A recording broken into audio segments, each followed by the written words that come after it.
वजारत उज़्मा के लिए आज जो मुलाकातें हुई हैं वो क्या सिर्फ वजारत उज़्मा के लिए हुई या फिर दीगर लोगों के चुनाव के हवाले से भी वज़ीर आज़म ने जांच पड़ताल मुकम्मल कर ली? बिस्मिल्लाहिर्रहमानिर्रहीम, अस्सलातु वस्सलामु अलैका या सय्यदी या रसूलल्लाह, अस्सलातु वस्सलामु अलैका या सय्यदी या हबीबल्लाह। या सर, आज वज़ीर आज़म पाकिस्तान ने मुलाकातें की, बड़ी तवील मुलाकातें हुई। कल के रोज़ में जो कल का दिन गुजरा था उसमें 2 लोग फेवरेट थे और इस 4 की दौर से 2 बाहर हो गए थे, लेकिन कुछ तगड़े हाथ फिर दोबारा चले और फिर दोबारा शोर मचा और फिर 4 में से फिर फेवरेट लोग जो फेवरेट की दौर से बाहर निकल गए थे दोबारा आ गए। लेकिन अनवारुल हक साहब से आज मुलाकात तो नहीं हुई? नहीं, अनवारुल हक साहब नहीं है मुलाकात। मैंने कल कहा था वो गेम से बाहर हो गए। अब आपको बताता हूँ मैं कि आज जो मीटिंग हुई, मेरे ज़राए उसको कहते हैं कि उस मीटिंग में वज़ीर आज़म साहब ने 4 से मुख्तलिफ गुफ्तगू की। उसके बाद 2 अफराद को कहा गया कि आप 1 to 1 आपस में बैठ जाएँ, आपस में बैठ के सबसे पहले अपने इख्तलाफात ख़त्म करें। वो थे एक बैरिस्टर सुल्तान और दूसरा तनवीर इलियास।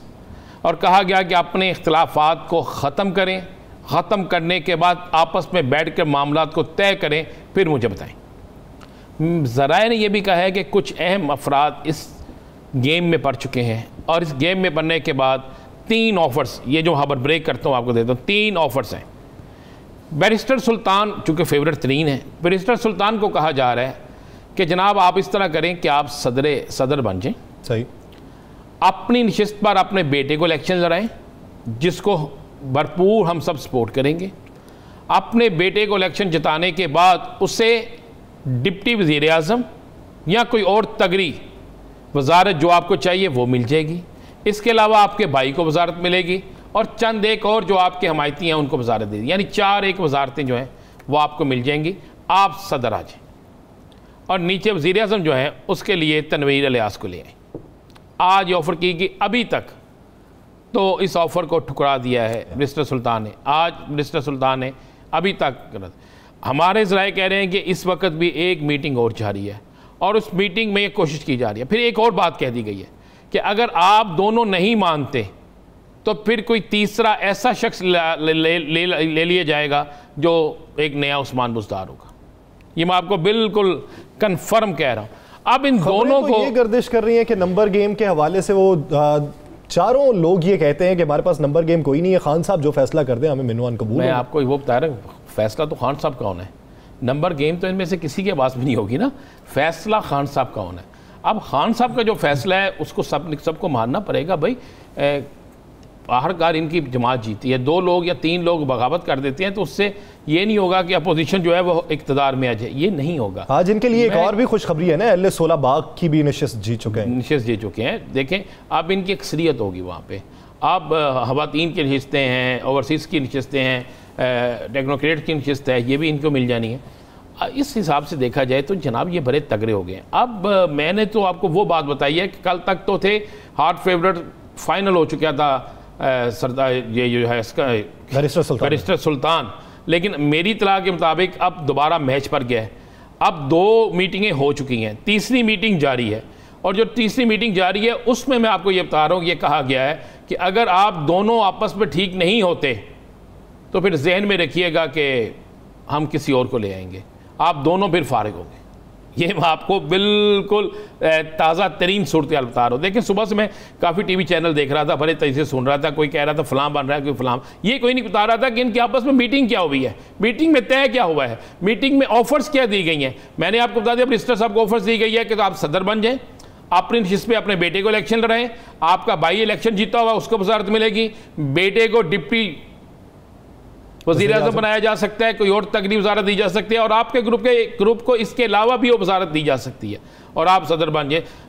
बैरिस्टर साहब कह रहे हैं कि जनाब मैंने सियासत की है, मैंने कश्मीर में सियासत की है, मैंने कश्मीर में एक वक्त गुजारा है, मुझ पे कोई करप्शन का इल्ज़ाम नहीं है, मुझ पे कोई ऐसा इल्ज़ाम नहीं है कि आप मुझे ये कह सकें कि जनाब मैं गलत हूँ तो मैं सदर बन जाऊँगा तो मेरी सियासत तो ख़त्म हो जाएगी। फिर वो कह रहे हैं कि अगर तुम्हारी सियासत, आपकी सियासत खत्म नहीं होगी, आपका बेटा आपकी जगह होगा, आपका भाई मौजूद है।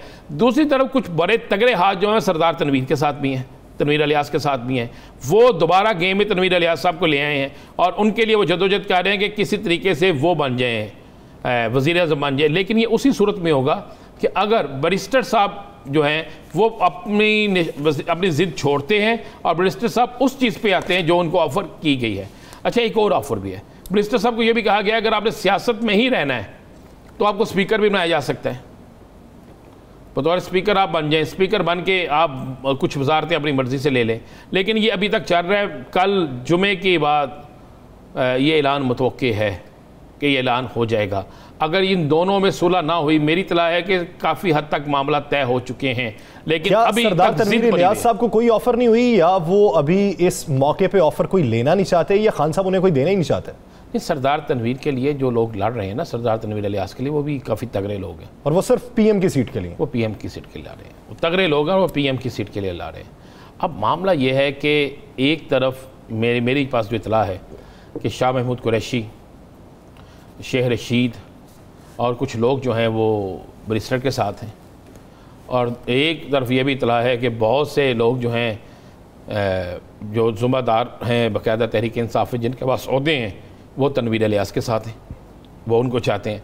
अब कुछ 2 इंटरव्यू ऐसे लोगों के हुए हैं जिनके मतलब कहा जाता है कि यार ये तो किसी खेल में नहीं थे, तो फिर इसी तरह होगा ना। देखें, याद रखिए, पंजाब की वजारत उज़्मा के लिए, वजारत आला के लिए सॉरी, कितने लोगों के इंटरव्यू हुए थे, कितने लोगों की बातें चल रही थी, अचानक एक नाम निकल आया था, उसमें भी यही फड्डेबाजी चल रही थी। अब यही कहा जा रहा है कि अगर ये फिर ऐसा होगा ना, दोनों फरीकैन को ये बताने के लिए कि अगर आप अपनी आपसी मुशावरत मुकम्मल नहीं कर लेते तो फिर हमारे पास ये 2 ऑप्शन है। बिल्कुल ऑप्शन है। मैं आपको ये अंदर की खबर दे दिया कि ये फैसला हो गया, ये कल दोपहर में ऐलान कर दिया जाएगा, और उस ऐलान के बाद अगर ये दोनों नहीं मानेंगे तो एक तीसरा नया शख्स आएगा जिसे वज़ीर-ए-आज़म बना दिया जाएगा, और इन लोगों को वज़ारतें दे दी जाएंगी, ये मुख्तलिफ वज़ारतों में चले जाएंगे, ये हो जाएगा फ़ैसला। अगर ऐसा नहीं होता तो फिर मैंने ऑप्शन दिया है कि एक सदर जाएगा, और सदर के साथ जो नशिस्त खाली छोड़ेगा अपनी, वो उस पर उसका बेटा इलेक्शन लड़ेगा, और उसका बेटा जो है उसको भी इलेक्शन जीतने के बाद वज़ारत दी जाएगी।